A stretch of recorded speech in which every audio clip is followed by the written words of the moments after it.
What's going on, guys? Welcome back to the channel. Bully Kid here checking in. On today's video we are bleeding the brakes off this 2009 Hyundai Accent.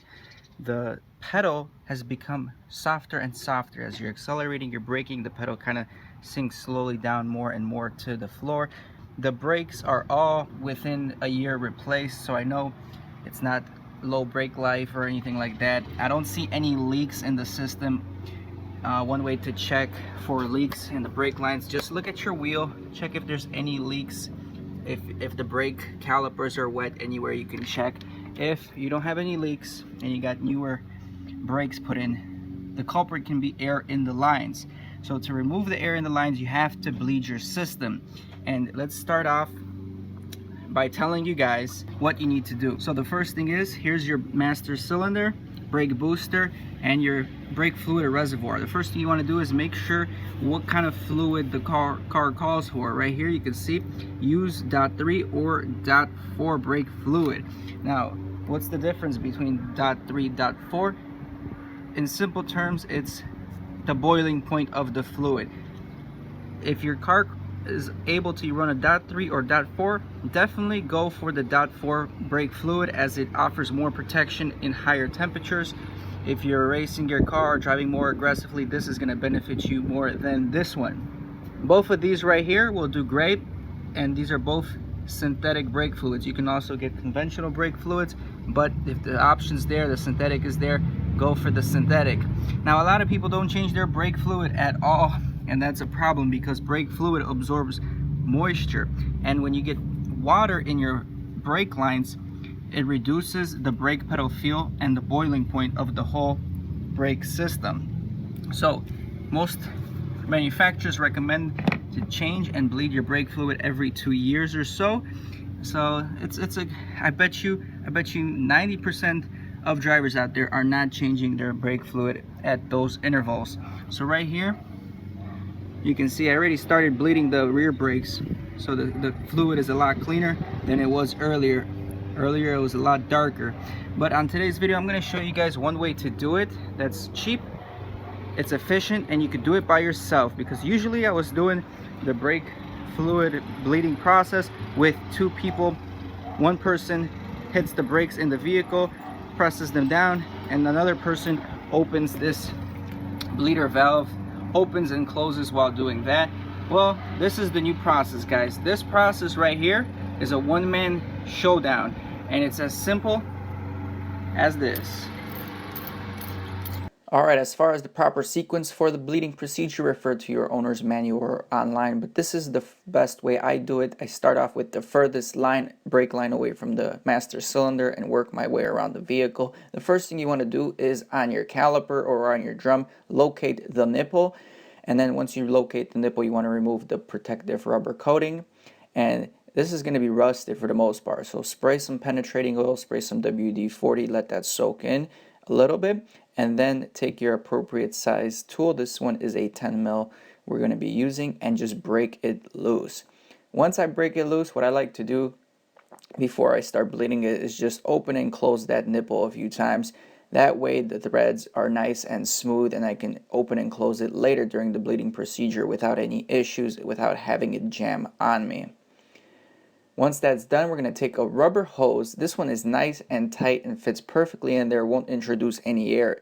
If you have a little looser hose, you can put grease around the ending, and that will help seal in the fluid. Now we're going to open the bleeder, and you can see the fluid is already coming out. Now I've bled the system a few years ago, so the fluid itself is still not that dirty compared to most fluids you'll see from vehicles.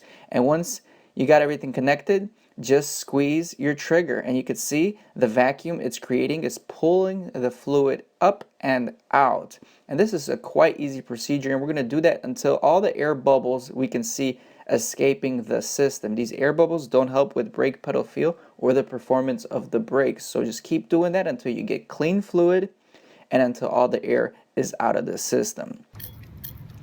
It's as simple as just pressing the trigger, and it works. It's cheap, it's efficient, and it's very nice to do if you are a solo mechanic. Again, I always used to do this with two people, but this is so easy with one person.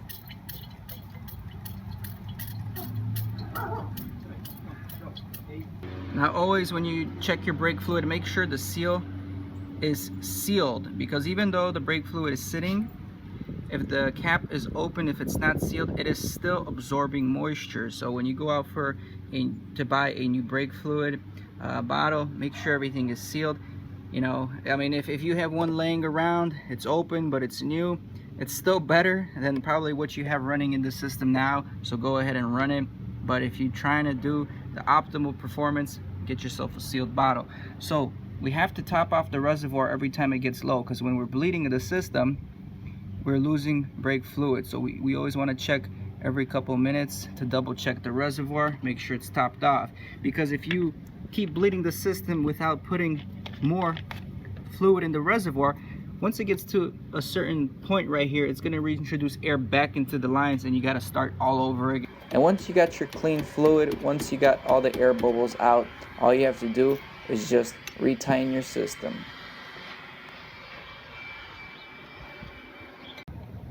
All right, so you guys see how the new fluid is. Nice bright golden color.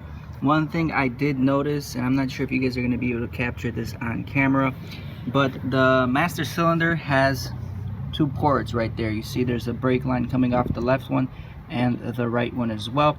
Now, one thing I did notice from doing the bleeding procedure this way is everything on this side of the reservoir is clean brake fluid, but this brake fluid reservoir, I guess it's split in two. On the right side, it's still dark, and I don't know if you guys can kind of see it right here, the difference between the color right there. And that might be the reason why that might be still black on the other side, is because we never depressed the brake pedal, and that might be some fluid that's currently in the system, in the master cylinder as well.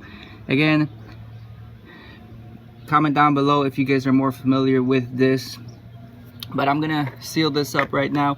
We're gonna go ahead for a drive, and the main thing is just to make sure if we have a good brake pedal feel, because some bleeding procedures, yeah, you might get the air out of the system or whatnot, but I've noticed sometimes you don't have that braking the rebound you want in the brake pedal. So you want a nice firm brake pedal. If it's still smushy after a bleed, there could be a few things wrong. It's not the best bleeding procedure. Either your nipples, the bleeding nipples are not fully tight on there. Could be a few things, but that's what we're trying to achieve, is a air-free system with a high boiling point with the new fluid, and we want great brake pedal feel. So I'm gonna go ahead for a drive right now, get back to you guys after the test drive. I ain't here for the money, I ain't here for the fame, though it might be nice to own a jet plane. I'ma do it all for you, come along and see it's true, but the world is pretty cold, you might need a sweater too. I'ma put a ride on ya, kid from California, trying to make it in life, in school they never taught ya, dreams